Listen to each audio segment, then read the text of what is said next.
Well, in the shop, I got myself a ginormous P-47. It's the FMS 1.5. Many folks have said this is the best flying RC model out there. Maybe it is, maybe it's not. We'll find out as soon as the weather clears here in St. Louis. Had to get this model. I needed a larger warbird to go with my Tiger Cat F and my Spitfire and Corsair. Just wanted something a little bit bigger than what I had with the Eflite 1.2. This video, I'm going to go through my build. This model's, I think the mold's been retooled a time or two. Things don't fit like they're supposed to. So there's some tweaking involved. I also go through the battery compartment, clean it up, make it look really snazzy. Those types of things, as well as just set everything up. So in this video, that's what you're going to see. If you have any questions, leave a comment, like, subscribe, all the cool stuff. Stick around. Just going through the boxing. It's packaged exceptionally well, showed up super.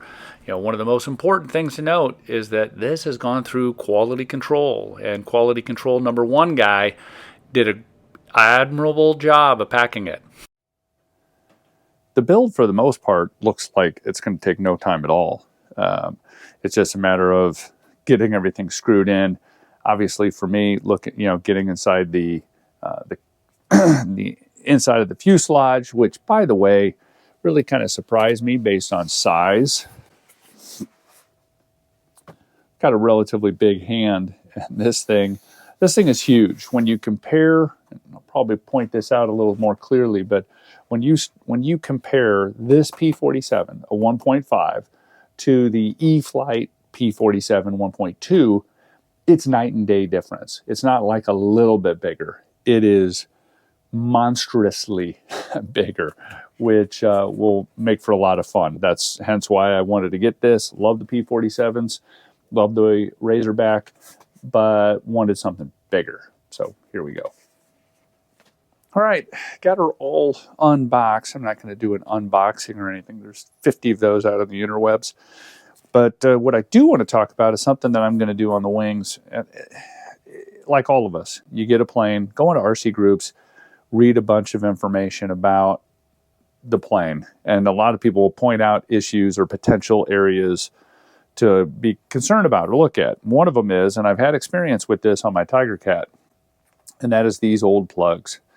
This is an old plane, as far as the design of it. And these plugs, at one point, FMS thought it was a great idea, makes things simple and easy to make the connections between the wings and the fuselage. Great idea, except what's happened with my Tiger Cat, and I had to replace these, and from what I understand in RC groups, this is a problem as well, and that is due to the flex of the wing, we start losing connections. Whether it's loose plugs inside the males and the females, or is there something else? So a lot of people have, not a lot, some people have said that this is an issue. Other people have said they've been flying their plane for years and there's no issue. So what I did, the first thing I did, because I don't want to replace all this, because there's a lot involved, is just to loosen this connection just slightly. And I've unscrewed these screws here just a little bit.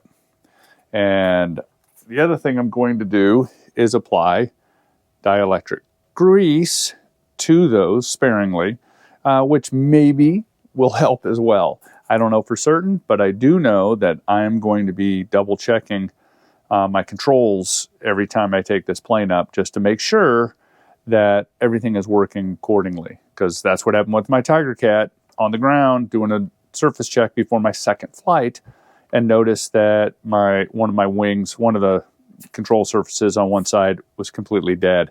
I'd moved the wing around a little bit, and all of a sudden it started working. So that was a problem. I replaced those with MPX connectors. So really don't want to do it with this, but might have to eventually. We'll see.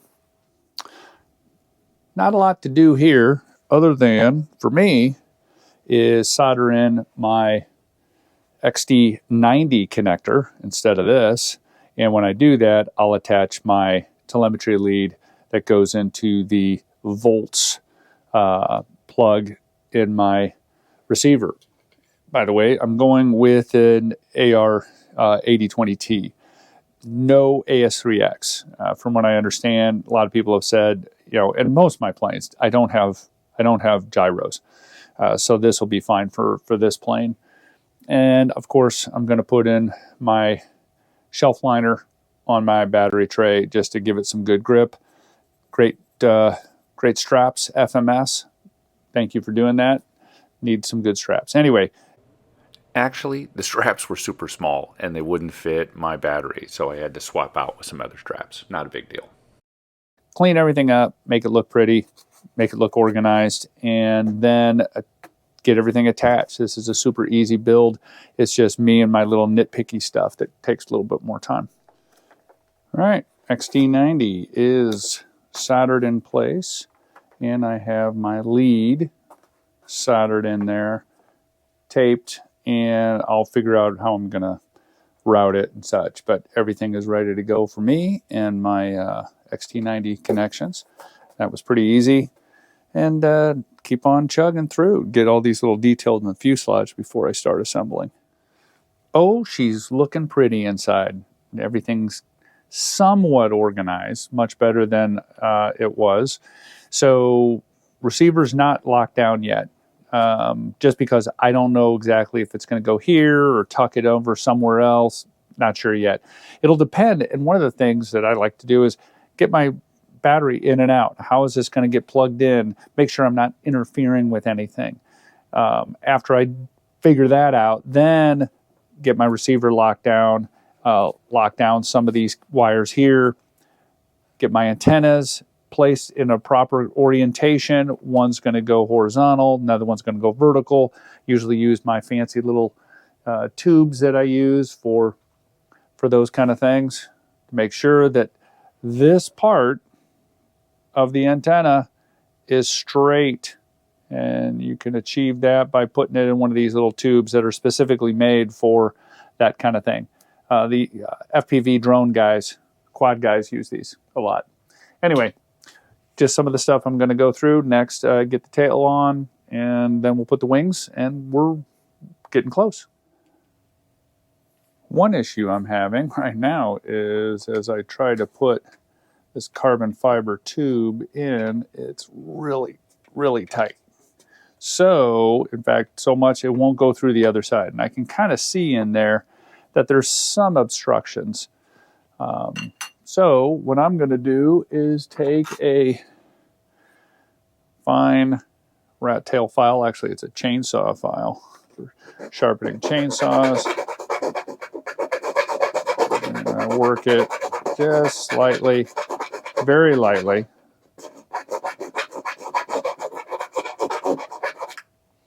Clean that off.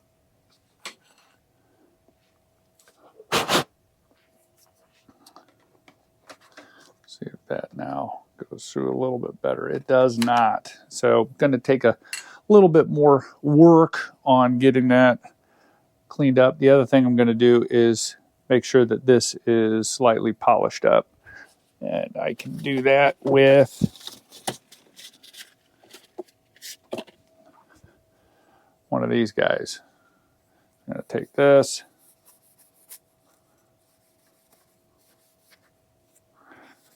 And just to make sure there's no burrs on the ends, because that's what gets it also. So you can take your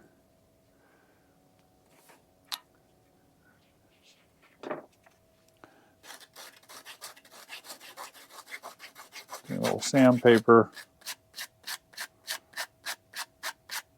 get any little burrs when they cut that. Maybe there was some little burr action going on there that's preventing it from going through smoothly. All right, kind of polished it, cleaned it up, and wow, that's still barely, there we go.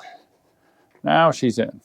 Okay, so once that's in, now I'm going to put the horizontal stabilizers on, get those screwed in, connected, connect the elevator, and I'm going to double check to make sure that everything looks good as far as on those connections that are done at the factory also.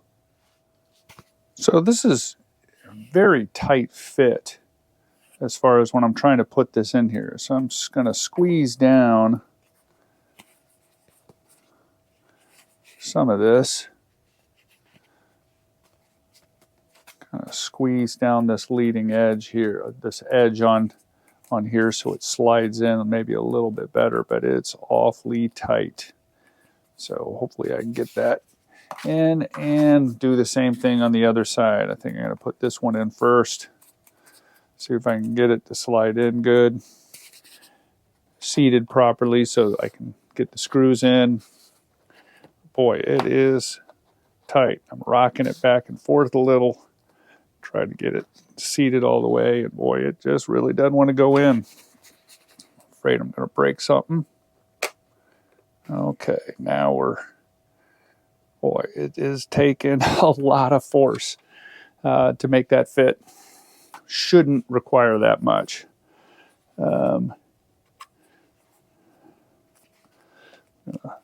Smash this down again. And make sure the elevators are keyed right there. As most of these planes, as you put any of these kind of things together, you know how these things key together as far as the horizontals. Okay. That needs to go in just ever so slightly more. It's definitely more effort than I would have thought. I really don't want to break it. Okay. It probably got some finger dents in there, but everything else is looking good. Okay. That was an effort. Wore me out. Okay. It is time. We're going to turn her on. Get it plugged in. Prop is off. Radio bound. Let's see.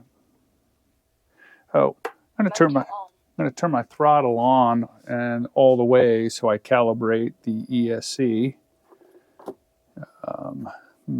This is going to be all right. So.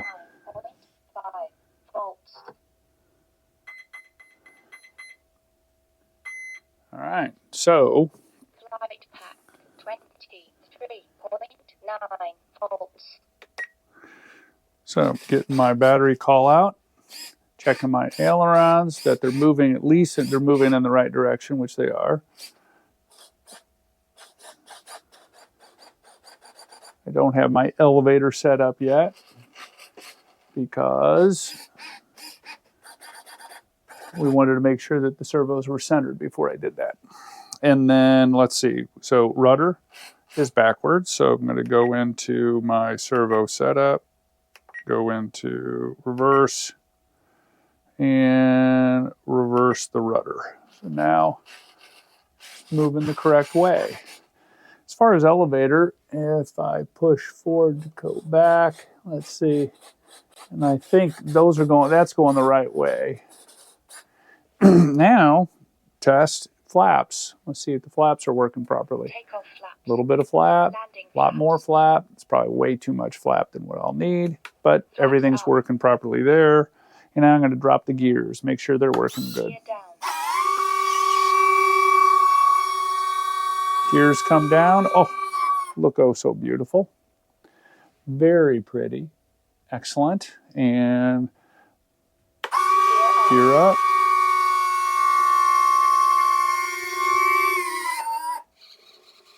All right, everything's working perfectly. Lights are working, yes. Okay, all is right with the world.